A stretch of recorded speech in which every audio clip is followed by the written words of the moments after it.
Innate helps companies avoid project surprises, make better informed decisions, share knowledge, and deliver better outcomes.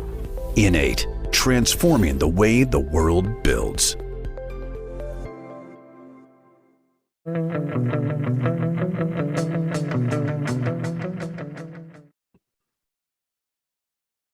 Hello, project people, and welcome back to a brand new episode of the Project Chatter podcast. It's always great to have you with us, and another exciting podcast today. Martin, how are you doing? Yeah, good, thanks. And yourself? Not too bad, not too bad. As the listeners have probably noted, an absent Val. So that means he is all for the picking, and we can give him full-on abuse because he missed the first innings of this test match, shall we call it, with the cricket analogies. But we do have back two guests, veterans at it as well. Mr. Paul Goodge, is this your fifth or sixth time with us? How are you? I'm very good, thank you. I was just thinking, you mentioned cricket there. There's various ways of getting out, and one of them is being timed out, not getting to the crease in time. So, as Mr. Matthews, I think we should all give him the finger. Absolutely. Not that one. Yeah, we can choose the appropriate finger if we want as well. Warren Beardall, welcome back to you as well. Third appearance on the Project Chatter podcast. How are you? Yeah, I'm very well. Yeah, great to be back. Looking forward to this one. Absolutely, it's a pleasure to have you back. And if we just rewind a little bit, and it was some time ago where we had the first innings, as we call it, but I had to listen back just to remind myself of all the wisdom and insight that you two fine gentlemen shared. And just some of the, I guess, the backdrop of the first innings was around cricket analogies to start off with, because I think back then, I think Australia had just whipped England. And, you know, we started off that was episode 99. We started off with the 99 not out sort of analogies. This is episode 123. So you've passed the century now. You're in the second innings, but we spoke a lot around the triple constraint and what that actually means for projects. Why do projects exist? You know, sort of rather than, I think, projects and having philosophy as part of projects, where do projects fit in as part of philosophy, I think was some of the views we had, if I got that the right way around. We spoke about muscle memory a lot as well, how we do repetitive stuff on projects. And we also spoke, I think, Warren, you spoke quite a bit around the left and the right brain and how there's this misconception, I think, that the two parts are quite separate, where actually they're actually quite involved. And there's the central cortex. I can't remember. I'm not a biologist by any means, but we can cover that ground again. We'll pick that up again. Absolutely. But the one that I remember most fondly, Warren, was your TIC analogy, TIC, time-bound intended change, as a offering up of the potential definition of a project. And I think we left that discussion wanting more, and this is the more. And I feel like we're going to be wanting even more after this episode. But do you want to, if I bring you in first, Warren, just to sort of rewind as well, and your recollections for the listeners, perhaps, of that episode, perhaps some of the bits I missed out? Yeah, sure. So the TIC, which you've christened, actually, I haven't, even now, I've not put that into my blog. So that's definitely got a Dale copyright on it now, I guess. But yeah, time-bound intended change was the definition that I was kicking around for quite some time, just to challenge the paradigm of what a project is. And it is one that I'm still researching and probably taking into more formal research going forward. Part of that being coming back to this whole philosophical paradigm and challenging whether we should be talking about the philosophy of projects or whether we should be talking about how projects are able to be better served by considering philosophical discourse as part of that same premise, was certainly what we started kicking around last time. And I think what we did is generally appropriate when you're talking in philosophical terms. We were spending quite a lot of time being challenging with those definitions and also being challenging with the context of boundary and parameters of what we were talking about with a project. And I suspect we will continue doing that today, actually, because I think the reality is the challenges that we can put to ourselves as project management professionals is to continue that challenge to what we think we know and what we think we're talking about, and whether collectively we are talking about the same thing. So a lot of those interactive, perspectival, shifting dynamics, the adaptability of the individual to be thinking more about what the other is actually thinking about, all of those interacting elements sit squarely into the concepts and traditions of philosophy. And across different traditions, there are actually different ways of doing that. But I think we can possibly explore a couple of those in detail today. I mean, we really are unscripted here, so this could go anywhere. But across all of that, this is an opportunity, and I think the purpose of these podcasts, maybe in comparison to others that you're running, is that we're not trying to allow ourselves to be too filtered into a specific area. You know, it's almost like we could be talking strategically, we could be talking tactically, we could be talking operationally about a project. Or I think, not trying to be too grandiose about this, but we're almost trying to not be any of those three, and we're actually trying to make sure that we're challenging the parameters of all of that, and whether we can even with the definition that I offered up guardedly last time, the time-bound intended change, whether we're even able to sort of land on that yet. And maybe part of the challenge that we continue to put to ourselves is how clear are we with those definitions? And then from that, we can then start asking, are we clear on what we're actually then intending to change? Yeah, absolutely. And I think we also spoke around, you know, what that definition is, and where everyone potentially thinks they know what that definition is. Yet when you actually sit down to discuss it, everyone has a slightly different idea. And I think, Paul, you were the one that brought up the African tribe that says when there's two people in a conversation, there's actually three each, which makes it six, because there's the way you see yourself, there's the way you see me, and there's the way I am. And so you multiply that by the voices in the room, and it becomes complex within itself. So communication was a big topic as well, Paul. Yeah, it was. And I think it's great that you're sort of sponsoring this discussion, and I hope it gets some traction, because to me, I think I've said this last time, it's a long overdue discussion. So just on the basis of communicating. And I would suggest that associations like APM and PMI have got more to do in this field. I think they've got a role to play in leading this debate. And for me, some of the recollections from last time are, and you mentioned the triple constraint, the iron triangle, if you like, and when that was introduced by Martin Barnes, he didn't expect it to last this long.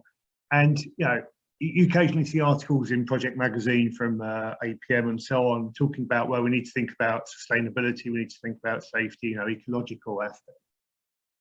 And I agree with all that, but the but part for me is, I think we're in danger of just sort of like trying to bolt stuff on to something which we're kind of assuming is a construct which still works, always the best, the optimal one for the world we're in today. And I think there's a danger inherent in that. There's a danger, one, that it might not be right, but simply just taking that as a sort of a priori sort of given, I think is dangerous. So I think instead of just sort of saying, well, how do we build on what we've got, really back to Warren's point, no, I think it's taking a step back and going back to that essential question of, what is a philosophy of project management? Because I think it unpicks itself relatively quickly. The moment we start saying, well, it's about, we know what definition of a project is, but what does that mean in terms of sustainability for the organisation, for the supply chain, the value chain?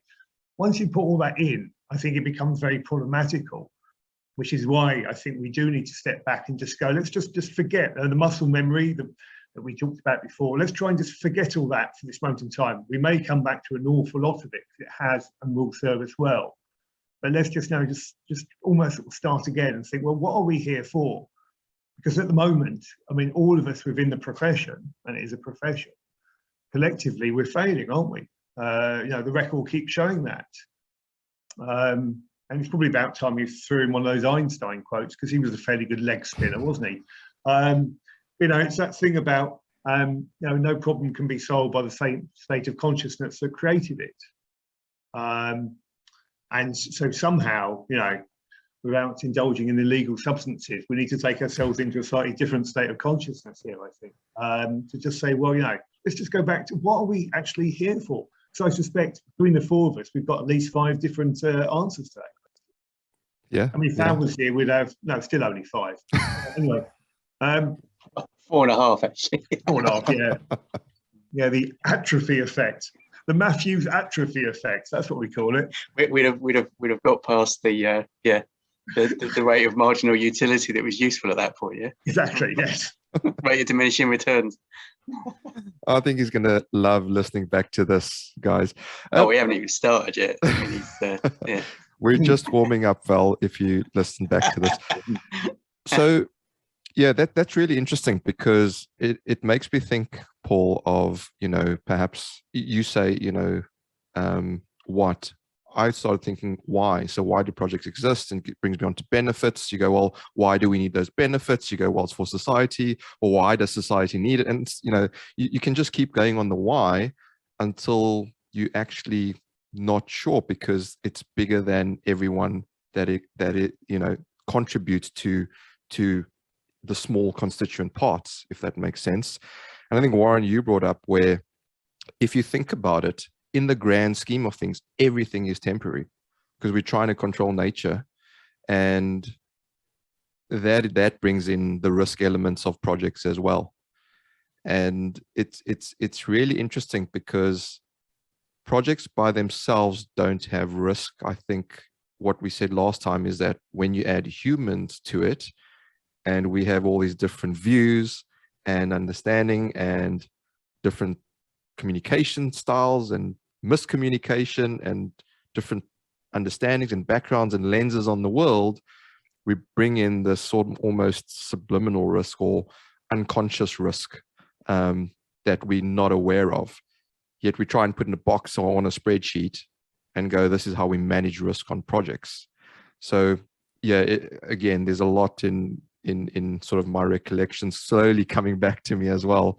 But let's stick with the time-bound intended change, because I think we got a good foundation there, Warren, to springboard from in terms of philosophy. And if we think back on anything that's really time-bound, look historically as well. We often look at politics is quite big today in the UK. People often look back and say, what happened in history, and they look at a time-bound period. Yet if you expand that or contract it enough, you can draw any various conclusions from it. So I just wonder a bit, if we challenge that time-boundness, if there's any relevance in that as well. Yeah, I'll jump in there if it's all right. So keeping with the philosophical references here, one person that challenged this significantly and progressively through their own philosophical career was Karl Jaspers, and he wrote a book called The Origin of History, or The Origin and Purpose of History, or something like that. Forgive me, I've forgotten the precise details, but what he was doing was revisiting an idea that had been floated a few years previously, and we're into the 1950s here, I think.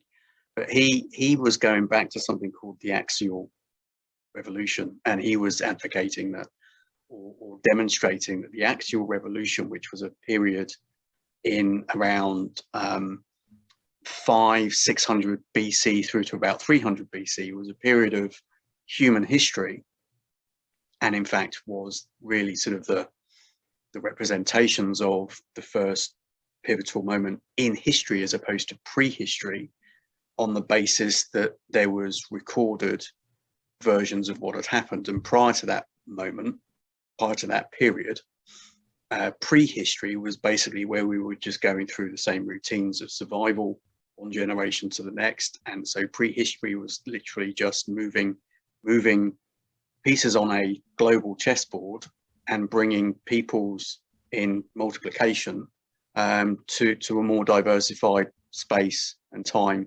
over the planet. But he was saying that during this axial revolution, there were a surprisingly large number of independent epiphanies from some of the great thinkers of human history, and that is the Greeks, starting with the pre-Socratics and then Socratics and what came after. But similarly, you're looking at what was happening in China and India, and seeing all of these spawning of ideas. Because if you look at this through a historical lens in terms of timelines, you've actually got like Confucius and the Buddha, and a lot of these fundamental changes in the way that humanity was perceiving itself were all happening around the same time. And he was asking from a time-bound perspective what that actually means to society. What does that mean for humanity? What does it actually represent? And is it just one huge coincidence, or is there some interlinkage that starts to be realized and recognizable from that time frame? And what he was arguing was, well, actually, whilst these things look like they're completely separate and disparate, and it just happens to be that because of everything else that was going on, we were able as human beings to start seeing things in different ways. He was also arguing that actually there was starting to be some interconnectivity, not a lot, but enough. And particularly as we were moving from the Bronze Age to the Iron Age, and he talks about what was going on in Persia and a lot of the Zarathustra and who was the sort of the first to highlight and focus on some form of monotheism. But what was also happening was there was connectivity starting, because people were able to start moving further simply because there was the beginning of the domestication of horses. There was the beginning of being able to actually travel further on using wheeled vehicles.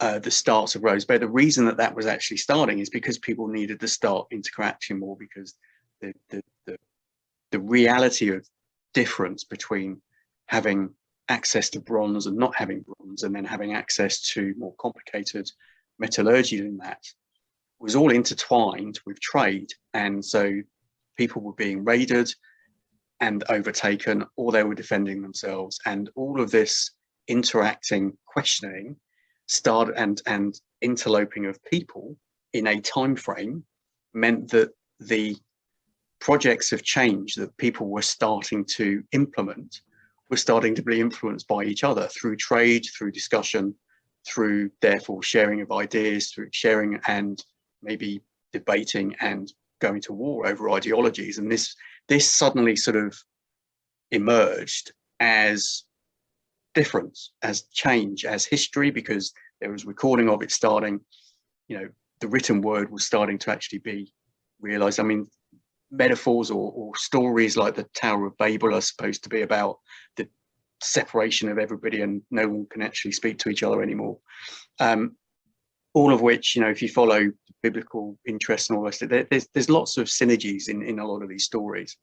If you buy into what Carl Jaspers was saying, there are other people that don't, and we can perhaps come on to them in a bit.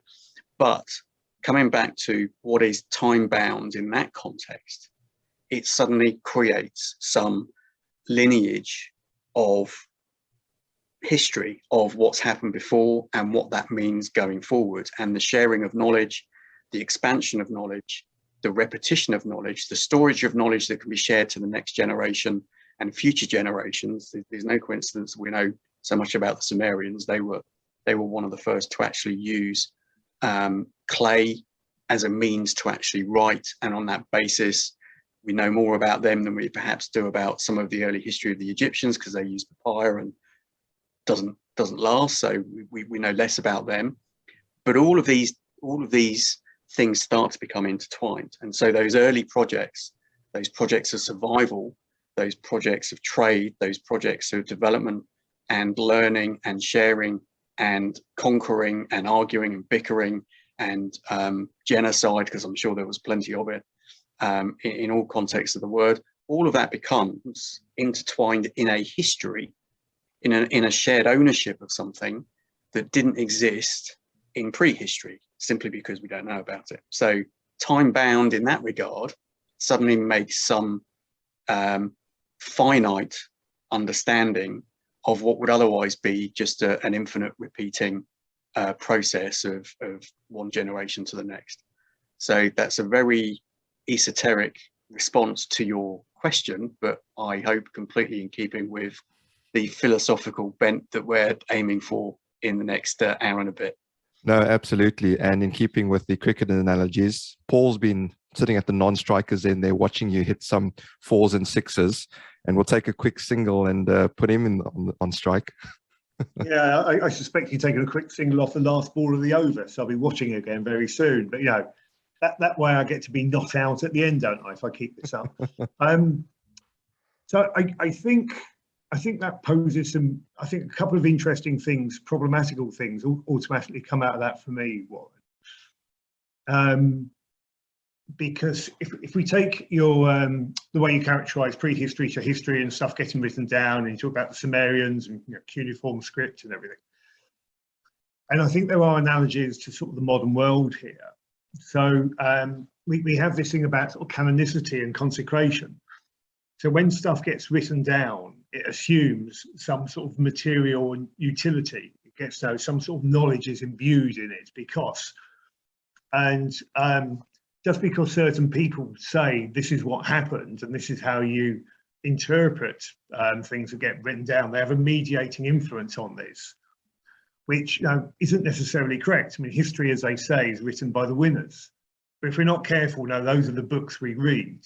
And as we know, they get subject to change. And maybe we see the same thing sometimes in the project world as well. You know, it's on the risk register. And that assumes some sort of, you know, consecrated status, doesn't it? Even though the risk register is fighting the last battle yet again. And so I think there's a danger of, you know, stuff gets written, it becomes part of our history, and history is changing now. The world we're living in now is changing so quickly, and we've all got, or we believe we have, much more agency in the writing of history.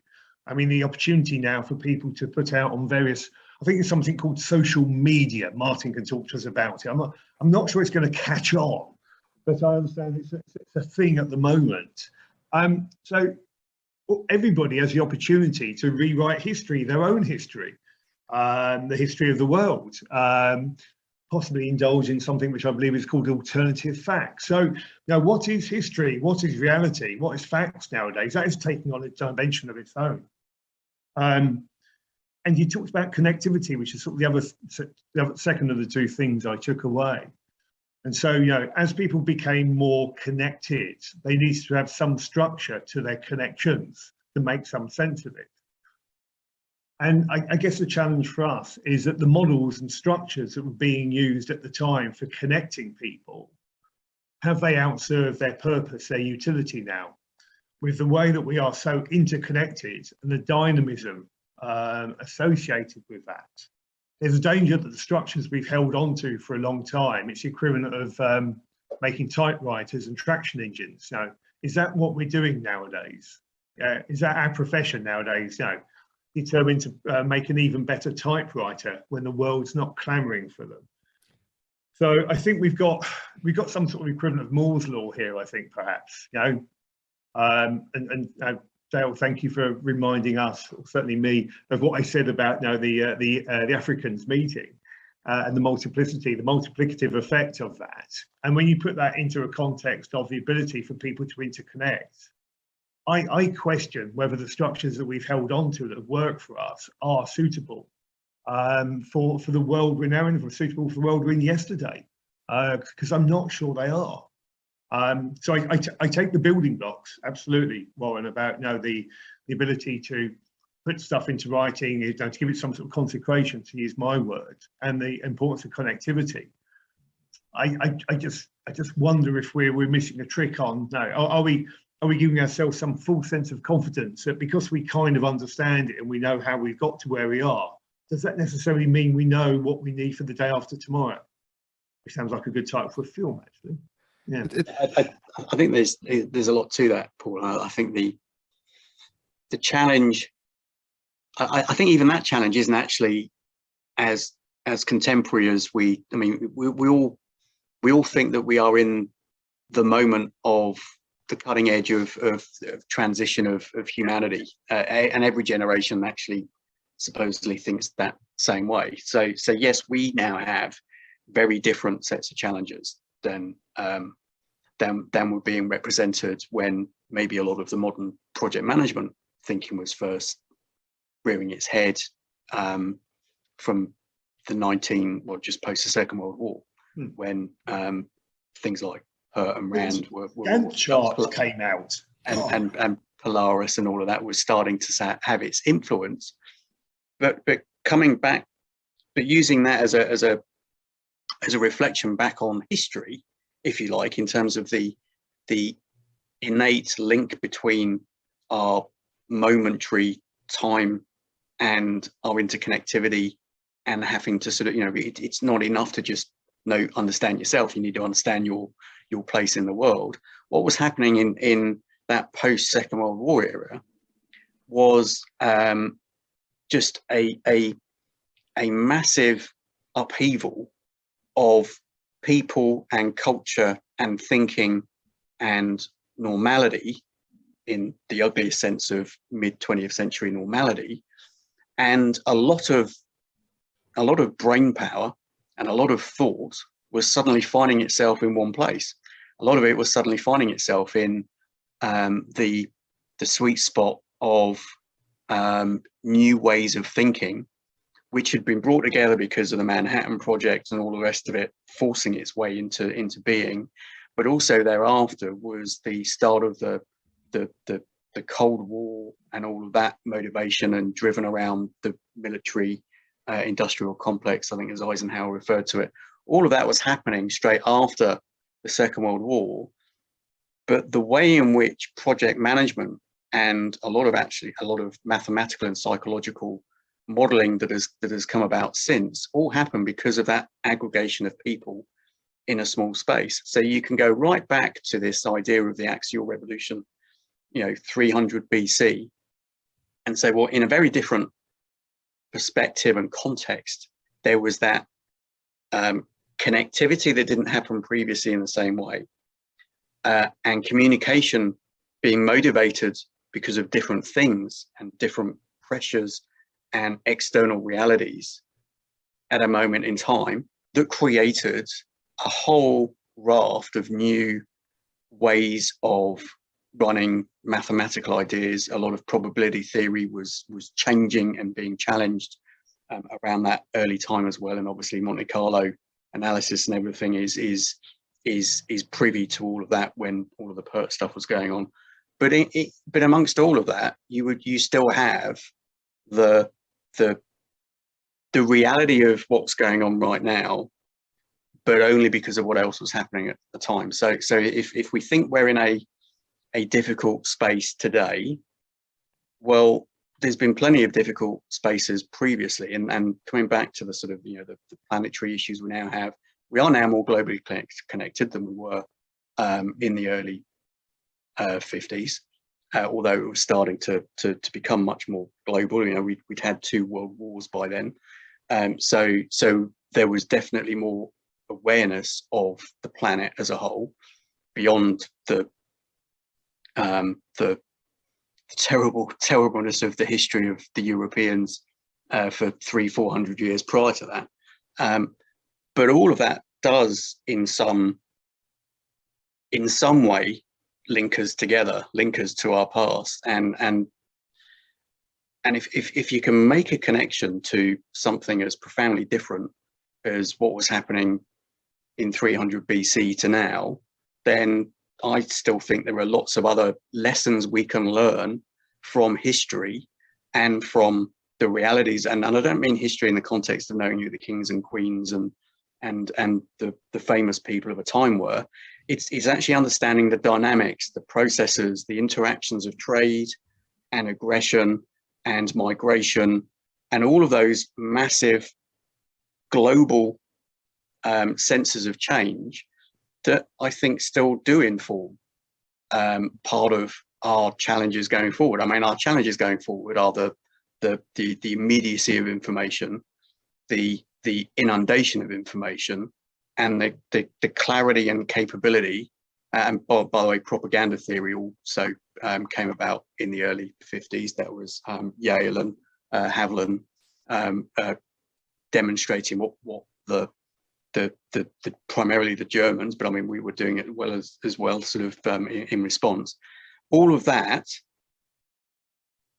gives us indications as to some of the, or leading markers as to at least give us ourselves a chance to challenge what we think we know.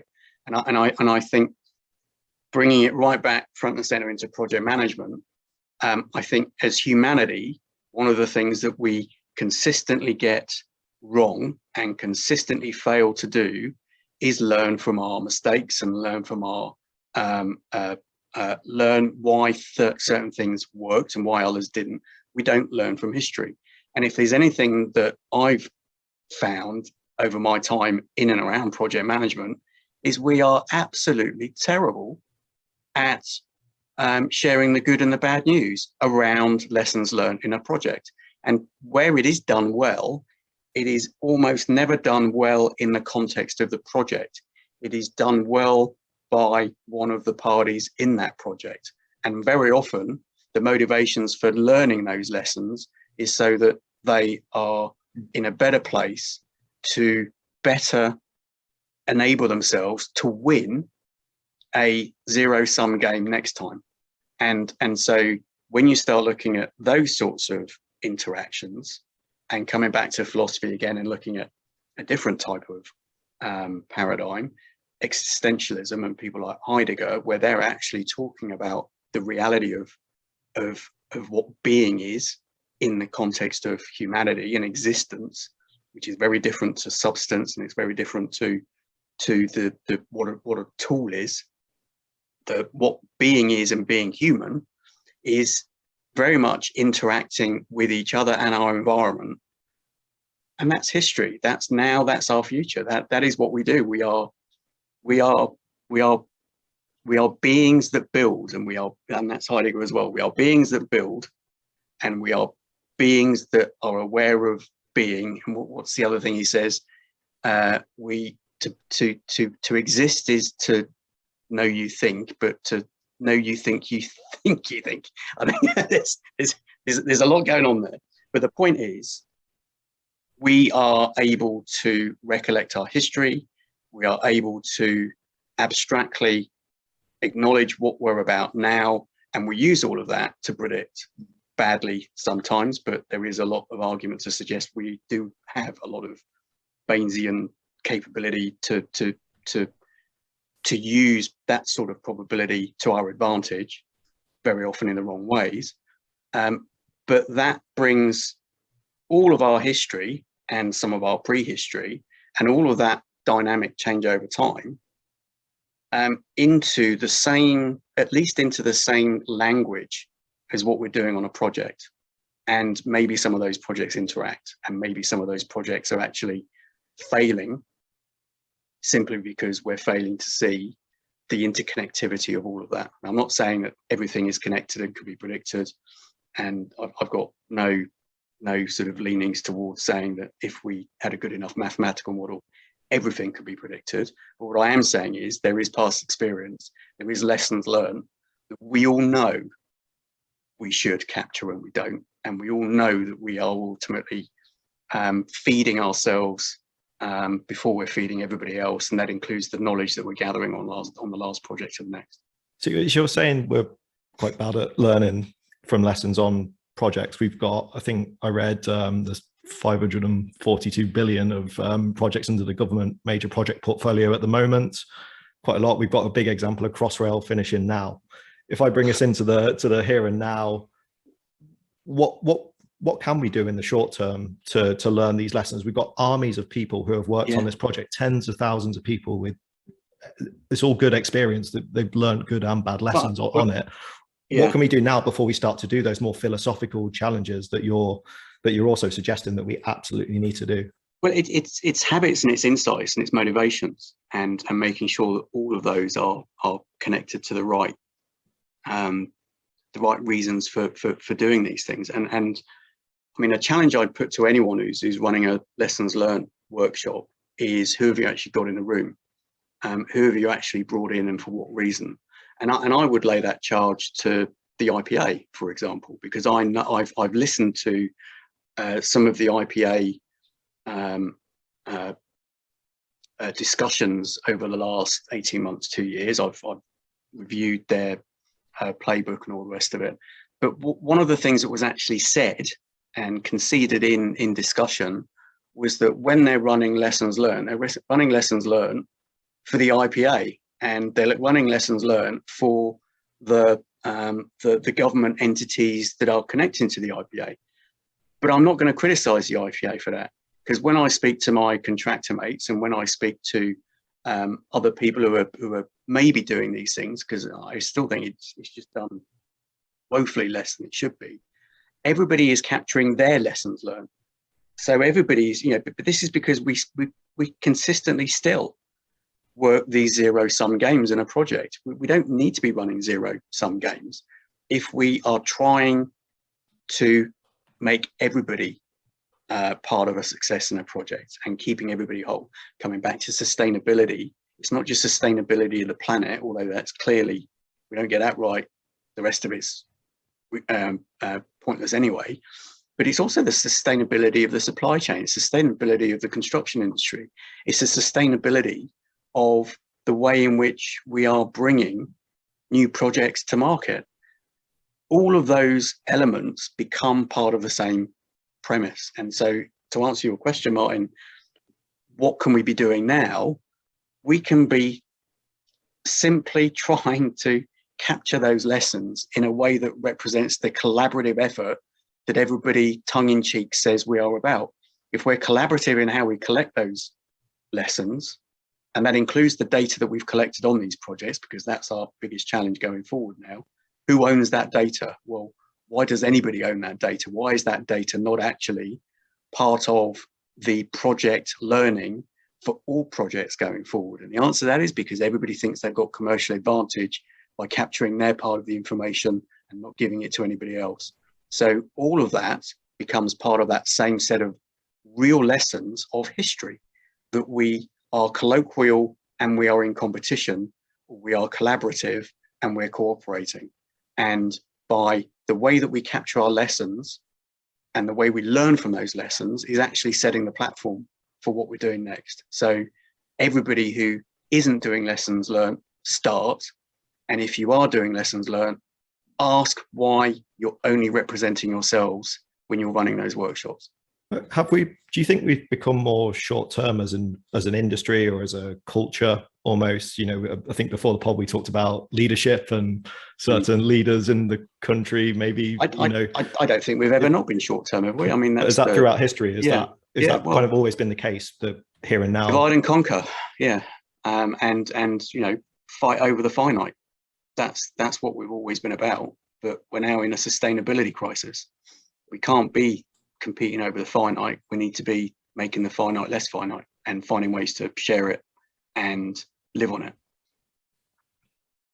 Great discussion there, gents. And just for those that don't know who the IPA is, it's the Infrastructure and Projects Authority in the UK. Just a couple of comments there on the interconnectivity. And I think, Paul, you mentioned before we hit record around how, we're so connected these days with technology, yet we're also so alone. And I just wonder, although we may feel like we know what we're doing with the technology we have, I don't think we actually do know how to use it properly, because we might think we're connected, but we still feel oftentimes like something's missing. And I'll give you a real life example where I'm working in a new project team, and it's such a struggle to organize someone to meet you face to face for a coffee, for a team meeting, for a get together, where people are so used to, oh, I can do this from home, but can you really? And that reminded me of Jo Lucas. She wrote a blog on the washing machine. And whilst it was amazing for the technology and the ability to wash your clothes far faster, not have to be at the river and, you know, get sort of calluses on your hands, etc. But what you lost was that social connectivity with people and children at the river, talking to each other, sharing news, building community. And I think it's Dave Snowden that also said that, you know, hindsight doesn't always lead to foresight. And so I wonder, back to the lessons learned though, and bringing in the data side and the digitization of everything, because let's face it, there's data that exists as stories as we tell them, but there's also this digitalization of data. So data has always been around. We're just now putting them in you know, digital format, I guess. But I wonder, Paul, how do we know that we're capturing data and telling stories as they are, or as they were, as they really are and were, because it's our lens of what we saw, felt, tasted, smelt, experienced? Yeah. So, so back to what Warren was saying and the question that Martin asked. So this was, you know, let's just get very tactical and then sort of like raise it up to a more philosophical level. So, you know, lessons learned exercises. So I think Warren was talking about, you know, having the right people, you know, engaged in the conversation. And I think what you were drawing out there, Dale, is, you know, the fireside chats. Yeah, we are a nation of storytellers. We're a globe of storytellers, and that is how we tend to learn lessons. So certainly in my career, such as I call it, I always railed against, you know, spending a few quid more on an IT solution and say, just give me the money for pizza and Coke, please. But having the right people in the room in a relaxed surrounding to really tease out what the lessons are. So yeah, that takes some active facilitation, but it's not that hard to do. But then, I mean, whilst you ideally are inculcating a culture of, you know, adaptive learning, you know, always moving forward, that doesn't come overnight. So there's a role that senior management have to play in that as well, and that's a discussion we could come on to. But for me, the litmus test, whenever I hear about lessons learned exercises, is quite simply, you know, well, have you captured it? So let's just read it. Does it actually sort of make some sense on the page? No, you don't have to be intimately involved with the details of it to know, does it read right? Then secondly, what process changes have been made on the back of that? And then thirdly, how do you know, from a total quality TQM type perspective, how do you know you're following those new improved processes to give you a fighting chance? And just those sort of simple questions can quite often, in my experience, lead to a goldfish type response from the person you're chatting to, where they're not quite sure what they should say next. Because, I mean, it's just really quite obvious, isn't it? But it doesn't get done terribly often. So, you know, you need to have some sort of process discipline in the organisation. And if you haven't got that, then, you know, you really are on a sticky wicket, aren't you? I mean, this is, you know, any castles are being built on sand. So if we're not doing those, you know, I don't think we've got much of a chance. What I think Warren was also teasing out in his comments just before this as well, because he was talking about knowledge and, you know, the nature of knowledge. What is, I mean, we get into some epistemological and ontological debates about what is knowledge. And Warren took us back, although I don't think any of us are there, to, you know, immediately after the Second World War, the Manhattan Project and all the rest of it. And I think there's something else going on in the world at the time, because we're moving out of what had been a sort of like a romantic era. We'd been thinking about, you know, the world, people at that time had romanticism. That was a big thing, you know, the tortured lone genius and all the rest of it, the importance of the pastoral and the idyll. And there was a grand narrative, you know, and part of the quest, the spiritual quest, was to understand what the grand narrative was. And you had, it's always important to mention a French philosopher at some stage, isn't it? So people like Lyotard came on to talk about the grand narrative and said it was about petit récits, small stories instead.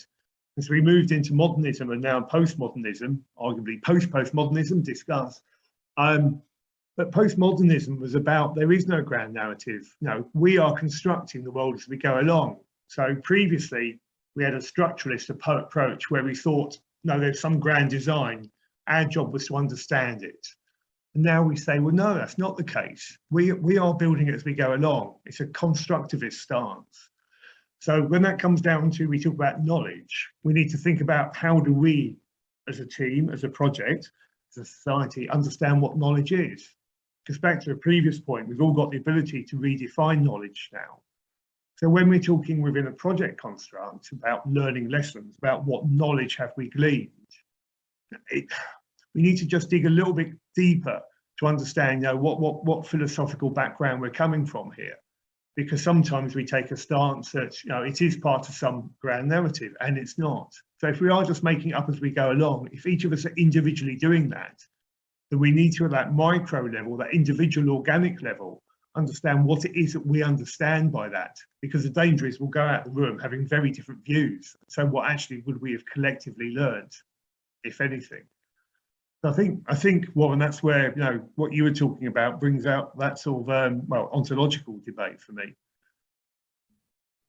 Yeah, I think there's a lot there to unpack as well, because I will have to bring in a couple of French names myself as well now if we're going down that road. It's either that or cricket, yeah, because obviously they don't play cricket, so we have to attribute them with philosophy instead, or at least some of it, and possibly the Germans too. So in terms of extracting the knowledge and whether that knowledge is actually of any relevance to the next is obviously an ongoing debate, and I think there is lots to be said about being over-reliant on your last projects informing the next. And I you know, if you look at what someone like Ben Flyberg and everybody at Oxford SAID are doing, they're very heavily invested now, I think, in this whole idea of reference class forecasting. And reference class forecasting is one of those, and there's a lot of positive to be said about reference class forecasting. But it is obviously drawing in a lot of information that is informing you based on the reference class that you're interested in. And there will be some areas of project management where I think that is much more pertinent than others. The more technology you're bringing into a project, the more difference you're introducing into a project versus the next, the more you're focused on, or the less you're focused on how you're bringing cultural interests into play, and geography and all the rest of it. All of that starts to question the sense of only relying on that past information. And so how do you better check that what you've got there? I mean, that's still a benchmark that is better than not having a benchmark at all. But how do you then cross-check that? Well, you communicate with a wider set of people who themselves have their data from past projects and experience in the local environment, and have better understanding of the supply chain and the engineering challenges in that area, the requirements of the people that are going to be using the project, etc., etc. So it's important to have that past knowledge and to be gathering that past knowledge, but it's also important to be having complete awareness of the fact that you are dealing with something that is different. But if you look at the work of someone like Derrida, who I needed to put that in, but only because that is then coming back to this point of what information, what interpretation, and from what perspective, and can you actually move the narrative from one to the next, and how do you get around the hermeneutic reinterpretation based on new experience? And I agree. And I was going to talk about Derrida earlier when you were talking about timelines, because Derrida, as in Plato, you know, one of the things that has been set us over the millennia is, you know, when do things start and end? You know, he talks, I think, very well about that. That's Jacques Derrida, for anyone watching at home behind the pink ball. But what you were saying there So the hermeneutic starts. Because one of the things that I think we're perhaps guilty of as a profession is, and we know this is true, but do we embrace it? So, I've always referred to, what we do as an integrating function. It is us to bring the various things together. Project management is a multidisciplinary affair, isn't it? And sometimes my observation is that we recognise that and we accept it, but it's kind of almost begrudging. And it's like, we've got to pull those guys into the tent, and all the rest of it, and we've got to herd the cats that are called engineering because they just want to get paid for their hobby, don't they? And all the rest of it. And I think sometimes we just get a bit of battle weary about that. That way lies, well, it doesn't lie madness. It doesn't lie, doesn't lead us to a successful project, because I think we need to sort of re-energize ourselves around this. Because now, if there is a guiding sort of North Star for us, I think it is around this integrating aspect. And I think we just need to throw our minds a bit more open, a bit more widely to what that actually can mean in practice. So I think and the reason I jumped in there, Warren, slightly rudely, is because you were talking, I think, about bringing in sort of like a broader bunch of stakeholders. So as you said, what Bent Flyberg is doing with all that reference class stuff is great, but there is a danger that, again, it's back to the consecration point. We've captured all this data, we've got it in a lovely spreadsheet, look at it, isn't it beautiful? It must be right. And, part of our job is to say, well, perhaps it's not. What do we need to do to give ourselves a better chance of success? Is that going to be sufficient? And why shouldn't we bring in other people, other views? And I just think sometimes we shy away from that because of, we're too busy, and there's possibility that someone will tell us that baby looks like Winston Churchill. Where are you now when your country needs you? Anyway, let's pick up on that as well then, Paul, because I mean we're failing our duty to give Valor a smack around the park, but about who? Yeah, exactly. Yeah, maybe that's the biggest insult we can offer. But Winston Churchill, other leaders that are inspiring or not inspiring, there's plenty that can and probably should be said around that too. But it does all connect back to what you've just said there, in how that then all interlinks and what the actual motivations are and the drivers are, and the soft questions around what is actually influencing the project, and the coming back to the question that was asked a minute ago, probably quite a few minutes ago, about short-term versus long-term, and are we actually thinking more short-term these days than we used to? Well, the reality is, I think we are, because of information exchange being immediate, and because there is a means by which people can and do demand more information more quickly, and there is less chance, although I would suggest that some leaders are trying to give it a good go, there is less chance of being able to get away with something for longer based on covert information, based on information retention, based on the spin and putting the good story up against the real story. And that is all in its behavior, essentially the visibility of short-term thinking. The people that are doing that are in themselves showing their cards, even if they don't intend to demonstrate that their own agendas, their short-term political agendas, very often in the true sense of the word or not, those political pressures are actually what is creating the time-bound risk on a project, that there are suddenly immediate deadlines to respond to, because somebody in a more senior place or a more influential place that may not be senior, but at that moment in time has more gravitas and more influence than people necessarily realize. Those short-term, selfish, personal, agenda-derived realities are what influence and I would say, often kill the collaborative spirit in the project, even if it's not killing the project itself, because the ultimate goal of that project is actually being covertly changed, that it is getting to another stage gate so that someone else can say, that's not my problem anymore.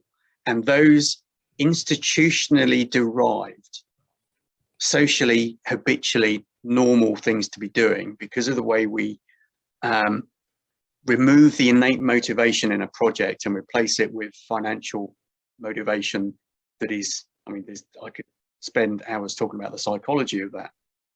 But there is theory that gives lots of reason and insight into why innate motivation being replaced, not covered over, but actually replacing the being replaced by financial motivation is inherently creating problems for the outcomes you're trying to build out.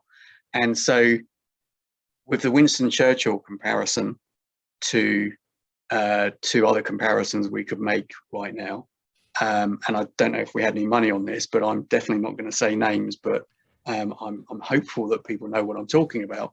There is clear evidence that if you put enough leadership focus into personal agendas, it eventually creates problems much further down the chain and at a much longer timeline than those individuals or those areas of an organization or a project are directly involved in. And it is that collective constraint that I think is ultimately the reason that we end up being, when we're talking about a time-bound intended change, what could be a benefit to the project in having the time to do it properly, including having the interfaces with more people and bringing more people into a conversation at the early moment, having that communication, the familiarity, the self and other modeling that is going on, all of that is removed by virtue of the way that the project is being set up. And the project is being set up that way. The procurement process and strategies that are being put in place are being put in place because of those other hidden, politically motivated reasons. So again, I think a lot of this comes back to, we could draw that exact same analogy to the realities of, through history, of particular parts of the church or particular parts of society or particular parts of geography that had reasons to be wanting to do something themselves. Machiavelli, perfect, yeah, very Machiavellian in the way things are done, and it is beholden upon us all, I think, to be able to call that and to actually be able to arm ourselves with better questions as to how we call that. And when we're talking about lessons learned and capturing them, if the lesson to be learned is that TfL should have been disclosing all their ground conditions, or that a politically derived decision to start or to make sure that the two PPP projects for the tube lines or for the metro had to be signed up by a certain date to make sure that central government had signed it off, not allowing whichever mayor came in to, because they'd all openly said, we're going to scupper these, to be forcing that to be done by a certain moment. That has created time-driven risk into a project that only manifests itself because of the short-term aspirations of a small area of a government or a small area of a community. And we should be able to call that. We should be able to say, we know that was wrong, and you have to be accountable for the behavior, the lack of visibility, the lack of trust that we now have in you because of that. And so I think all of that comes back to this same premise. It's just moving the perspective and the dial up to the right level of attention. And very often we get denied the opportunity to go into those higher levels of echelons of discussion to say that was wrong and you know it, and it was motivated for reasons that we can now call on you. Yeah, if I could just pick up on two things before I bring Paul back in there. I think the two themes that are coming through is leadership and data through the past bit of conversation. And if I try and bring it back to the cricket analogy, the bowler bowls, hits the batsman on the pad, everyone appeals for a leg before wicket, umpire says not out. Now, the leadership, the captain, has to rely sometimes on his team or her team, because based on the information they're giving, he or she has to make the decision, do I go up to Hawkeye or not? Right? Do I refer the decision? And that is data, that is technology, that is AI, that's simulating what might or might not happen based on data being input. So one part is the decision-making part of it, but the other part is the data part of it. And then that leads me on to thinking, well, to your point, Paul, do we take all the data we have, give it to the Martin Pavers of the world, right? And make it freely open source, anonymized, so that all projects benefit from all data available? Is that something we do to make better decisions and to equip our leaders on projects to make better decisions? I'm philosophically predisposed to sort of open sharing of data.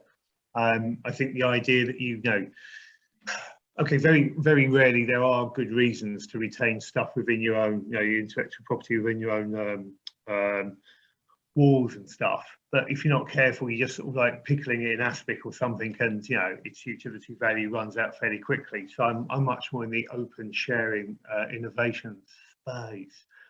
We're talking about sort of sport and leadership there, and three people immediately came to mind.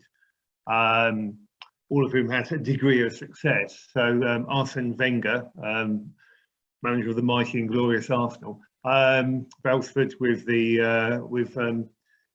for Val's benefits, one of those sports where you sit down so we keep beating you. And who else was I thinking of? Oh, Clive Woodward. Who did we beat on the 22nd of November 2003 in Sydney? Oh, that was it, to win the World Cup. So now all three of those, they weren't afraid. In fact, they embraced the opportunity to go out and think outside the box. Is that what we say? No, we probably don't say that anymore, do we? But they kept on looking around for those incremental gains, wasn't it? Those marginal gains. And it seemed to work quite well. And again, I just wonder, as a challenge to ourselves, and it's perhaps an easy one to rise to, is to what extent do we as project leaders try and adopt that same sort of mindset, that same sort of philosophy, and try and find what those incremental gains are? Now, certainly in my experience, both living it and observing it, project managers, project directors, whichever job title you want to give, found it a bit difficult for lots of reasons to actually sit down with somebody else and actually learn from them. Yeah. At best, it tended to be, oh, let me just tell you about my problems. Well, now you've finished, I'll tell you about mine as well. So, how much was that much of a dialectic? Probably not. So, but we do have that opportunity just to, start listening a bit more and spread that net a bit wider, and bring something new and fresh to the team. And I just don't think we do that as often as we could. And there's plenty of stuff out there. I mean, we're talking about data, talking about availability of information. Yeah, there's lots of stuff we can bring in. And the leader, the nominal or putative leader of the team doesn't have to be the one that comes all the time to the table with this stuff. Other people around that table, as well as around other tables, can come along and go, isn't this just a different way of looking at it? There's got to be some benefits to that, and benefits back to Warren's kick. A little investment in that could possibly reap benefits and dividends in the future. So that's one of the things that just came to mind when we're talking about leadership, and just what some, I think, successful and inspirational leaders have achieved. And one of the other things that sort of leadership always comes with is clarity of vision, clarity of priority, clarity of what is actually trying to be achieved. And if they're going to be long-term good and long-term respected and long-term trusted, that has to be with a a sense of fairness and a sense of planning and a sense of enablement and autonomy of important areas of whatever it is they're managing and leading, to enable that to continue. And the more that is complementary as opposed to competing with other areas that they are interfacing with, the more sustainable that ultimately becomes. So we've been speaking and flirting around the idea of zero-sum games and game theory and all of that sort of stuff, or at least I have sort of today. But there's another type of game theory that, from a sustainability perspective, is fair warning to us all, and it's called the tragedy of the commons. Not the commons that we probably all think about right now, but as in common ground that we are all sharing. And the tragedy of the commons game basically shows that if there is a level of high trust that everybody is just going to go and take what is sustainably available, then the long-term chances of the commons being common ground that all can continue to use is increased, and indeed long-term is the only way that we are collectively going to be able to keep using that common ground. But what almost always happens is that everybody starts to distrust each other a little bit more, and as soon as the distrust becomes either behaviorally more likely, or by visibility is actually increasing the knowledge that other people are indeed abusing their position or abusing their moment in the trough, then all of that starts to cascade into everybody now doesn't trust each other, and it becomes a land grab or a peat grab, because I suppose that's what the common ground was originally used for. Coconut milk grab, or but by any measure, what is happening is the lesser the lesser equilibrium, the Nash equilibrium, that is meaning everybody's losing a little bit as opposed to everybody actually gaining a little bit, is not being felt. And the only way that you can transcend to that higher reward collectively is that you maintain that trust. And in the context of leadership and in the context of cooperation, you can only do that if everybody is actually agreeing that they are all in this together, and that trust is easily lost.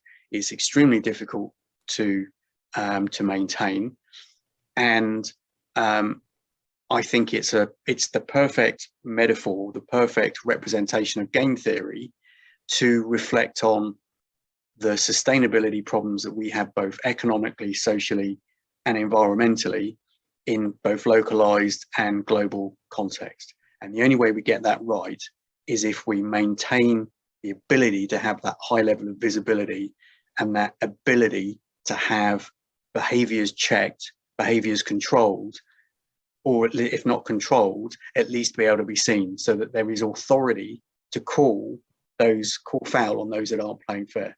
And then trust starts to re-emerge out of the dungeon that we've all locked it in. And in whatever context we'd like to talk about, be that politically between nations, politically in the context of class divide, politically in the context of any us and them, we are all guilty of distrusting the other side. But at the same time, what we're not doing is enabling ourselves to see that better and to therefore be able to grow the trust. And when leadership is so evidently failing in that context, and the higher the leadership is, the more significant that breach is actually impacting us all societally, the more we have to come down on that and deal with it. And I'm still not mentioning names, but the reality is that if that behavior is deemed to be accepted or everyone deems it to be unstoppable, then everybody just revisits the worst of that tragedy of the commons. And the tragedy of the commons in that regard is the perfect metaphor for whether or not the 2020s is going to be an environmental start point or disaster for us as a collective whole. Yeah, so many questions I got going on there, particularly around how we go about gaining all of these abilities. But just one more, I guess, before we head towards the end of the pod. Sticking with leadership, how much luck is involved with leadership, particularly in large organizations? Because you might be the most amazing leader, but if you're in an environment and you've inherited a culture, because let's face it, well, certainly from my perspective, leaders can influence cultures. I don't know if leaders can wholly change entire organizations on their own. I feel like it takes a collective. But how much luck is involved with being a successful leader? Paul, let's go to you first. Yeah, I was lucky. I fully subscribe to the serendipity strategy with stuff. There was a number of times when I felt that it was just by luck, or it seemed at the time, that I just happened to have spoken to someone before going into a meeting. I just happened to read a report before standing up in the boardroom or whatever else. But as a mathematician, I'll go back to sort of probability and coincidence. Yeah, and one of the things that people who know me well know I can get very much on my high horse about, and there's a sound of a soapbox being dragged out here. But people talk about, well, what a coincidence. It's like, well, there's so many variables in the world. It's actually, because what we do, there's the expression that we look at the world through clenched fingers. And it's like that thing about, I never see any red, you probably drive a Ferrari, I suspect, don't you, Dale? I never see any red Ferraris on the road. And then the moment you buy one, suddenly that's all you see, because your brain filters out this stuff. And we do. So there's all these variables around us. And I think, yes, I was lucky. I'll concede that before anyone else throws it at me. I think some of that luck came out of just being very active. And that's, physically and mentally, and possibly other dimensions as well. Because if you spend all your time being inquisitive, and we're going back to some of the stuff we've spoken about, I think you just sort of like absorb this stuff one way or another by osmosis. And so it's not axiomatic that you're going to be lucky, but I think you certainly increase your chances. And so, yeah, I think I've been fortunate enough to have benefited from that. But I think I gave myself a fair chance just by an approach, which was relatively, I'd like to. This is very modest, but no. I'd like to say I was adopting that sort of open-minded approach and being open to this stuff. So I gave myself a greater opportunity, I'd like to think. But does it play out? It does, absolutely. And we know the flip side of it. So many leaders we could think of that just happen to do an unlucky thing, just happen to say an unlucky remark. Where's Gerald Ratner now when we want to talk about him? One comment, and that was it, the demise of Ratner's. And so yeah, the bad luck, awaits us around every corner. But there's lots of other opportunities to step in something nicer along the way. So yeah, I think it does play a significant part, and I think increasingly so. Back to the earlier point about, given all the variables, given the ever increasing dynamism of the environment we're in, we're going to have to be luckier. And going back to some of the other comments about, we can create our own realities, known truths nowadays. It's much easier for people to make comments about just how suboptimal their own performance has been. So I think it's always been important, and it's probably going to become more so. So good luck to everybody embarking upon it now. Absolutely. Warren, do you want to step in there? How much luck is involved in leadership, do you think? Well, what is luck in the context of leadership? Because I would say some of the luckiest leaders have been the ones that haven't had to lead, particularly in some of the stuff that's had to be dealt with in the last few years. How many wannabe leaders were not successful in getting that big job and are actually now still in a successful career because they didn't have to be found out? But I think, was it Arnold Palmer that said the more I practice, the luckier I get? I think there's Gary Player, I think. Because he's South African, I'll remember it's Gary Player that said it. My bad. Well, you see, if it's not cricket, I'm going to fall over on it. But with all of that, there is also the question of, and coming back to what Paul was saying, happenstance is very often just putting yourself in the way of circumstance. And so if you are out there interconnecting and finding ways to actually be speaking to different people with different ideas in different contexts, then you are more likely to be finding opportunities that you would not have found previously. So luck may come into the reality of what embraces you in whatever you're looking at. But if in leadership people are simply seeing leadership as a means to gain power, then they deserve no luck. But if they are serious about stewardship and serious about service to people, which is what good leadership is ultimately about, then even if they have bad luck, their bad luck may not be their downfall, simply because they are probably in a better place to turn bad luck into something that is able to best represent the people that they are serving. So good luck, bad luck, I'd actually not be looking at luck at all.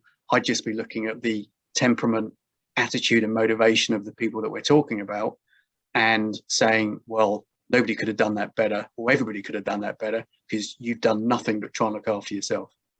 So it's not so much luck, it's circumstance, and the right people are around to deal with whatever circumstances is presented to them. You weren't talking about Russ Erasmus there during the Lions tour, were you? But anyway, we won't go there, gentlemen. Just to bring another sport. Well done, Dale. We needed that at the end. Yeah. Gents, look, we always reserve a bit at the end for our feature.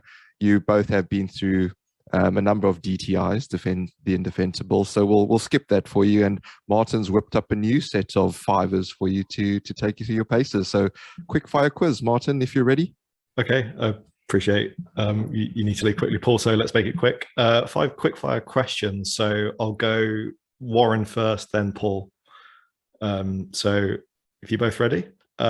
Question 1, what's your one piece of advice for people new to the project profession? Speak to people, listen, and volunteer. Paul?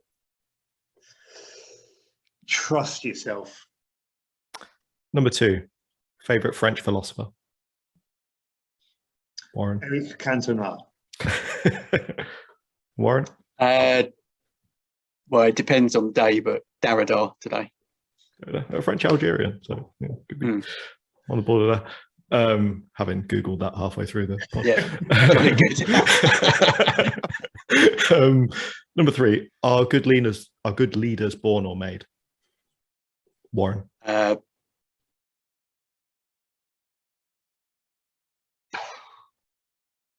I would say most are made. The best leaders probably didn't want to be leaders at all. Paul? I take a contrary view. I think they tend to be born. Okay, number 4, what would be your book recommendation to our listeners? Paul? Oh my words. So shout out to a guy called Peter Parks, who some years ago wrote a book on NLP and project management.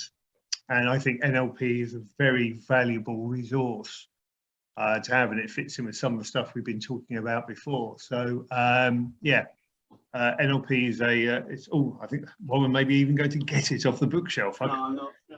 No, he's gone to get another book. Anyway, I can run up and down the wicket a few times while he comes back. From, I'm back. Yeah, I was caught quick short. Single. He just wanted to be stroked through the covers, I think. It is 20 to 11, so that's probably allowed. I'm going to go. I don't know if you can see that, but History of Western Philosophy on the by Bertrand Russell, on the basis that we've been speaking about philosophy today. His representation of some of the greats through time is a great book. So I'd recommend that if you're serious about getting into at least the understand the parameters of philosophy, even if not the detail. Brilliant. And last one, if you had your time again, would you go straight into project management, engineering, academia, philosophy, another? We'll start with you, Warren. I don't think anyone should be living with any regret. So I wouldn't go back in time for anything. Especially not my teenage years. They were desperately bad. I've got the photos to prove it. Paul? I was lucky because my kindergarten experience was in the shopping department in procurement, and I think that was a really good grounding for moving into project management. So if we could somehow cycle back to the first bit of first question I think you asked, if you're thinking of getting into project management, you could do a lot worse than starting procurement. It's slightly more benign environment, and it's a great sandpit to make some mistakes, as I frequently did, but with slightly less consequences. So that would still be my starting point if I had ultimate. And I didn't. I was never an engineer, and very glad I wasn't. Was it? When they're lying, it's when their lips are moving. So I was glad I didn't fall into that trap. Fighting talk there. Thanks a lot. Love it, gentlemen. Thank you so much for staying up late for Val. He's really enjoyed the privilege of your company. Well, can I just say I've missed him as much as ever? I mean, his insights have been better than normal, to be fair to him. Fantastic. So, Val, I hope you've listened till the end of this podcast. It's been a pleasure to not have you with us. Warren, Paul, thank you so much once again. I feel like, there's still more in the tank. So we'll look at, potentially getting you back for more, till we've squeezed every last drop out of this topic. And I think there's plenty more to come. I don't know what analogy that is, but I think this is the finite and the infinite, and I think we'll expire first. There we go. I was just thinking of Led Zeppelin. Dale looks so like Robert Plant to me there. He's just going to squeeze my lemon until the juice runs down my leg. And there we go, on that bombshell. Yeah, on that bombshell. I mean, last time you did end off that you battled with some odd-shaped ball, Paul, but we won't go back there. We will ask you for your final thoughts before we let you go, though, for the listeners. Paul, anything from you? Final thoughts. I may have said this last time. If I didn't, I should have done. I mean, this is such, as we've hopefully tried to demonstrate, this is such a broad area for consideration. I still suggest that not enough thought is being put into it, genuine thought into it. I've argued for sort of an inclusive and diverse sort of approach to it. So I'd like to sort of really end, for my part, with just an invitation for anyone to throw any thoughts into the mix. Because this is constructivist, not structuralist. There is no grand narrative. We need to work it out amongst ourselves, and just moving the dial forward a little bit will make quite a difference. Not least in just getting some momentum behind it, and you guys helping with that momentum is invaluable, I think. So thank you. Thank you, Paul. And it's all about those marginal gains. And as always, folks, if you're listening, you want to share, get in touch with us. Anyone can come on the show and share their views. Warren, any final thoughts from you? As has been demonstrated tonight. So I'm going to leave you with a bit of Kierkegaard, actually, who basically said you can read what you like, but you don't understand the subject matter until you experience it, and every experience is their own. So in project management or whatever management or focus you're putting together, by all means read all the books, but you need to be doing it. Absolutely. No substitute for experience. Folks, thank you for spending the time with us. It's been great to have you along this journey and this discussion. And remember, if you like what you've heard, please do help us pay it forward by sharing a link to this episode on your favorite social media. Don't ask Paul Goodge what that is. Ask Martin Curriston. He knows all about the social media. A massive thank you once again to our guests, Warren Beardall and Paul Goodge. And thank you all for listening. Till next time, we say stay safe, be disruptive, and have fun doing it.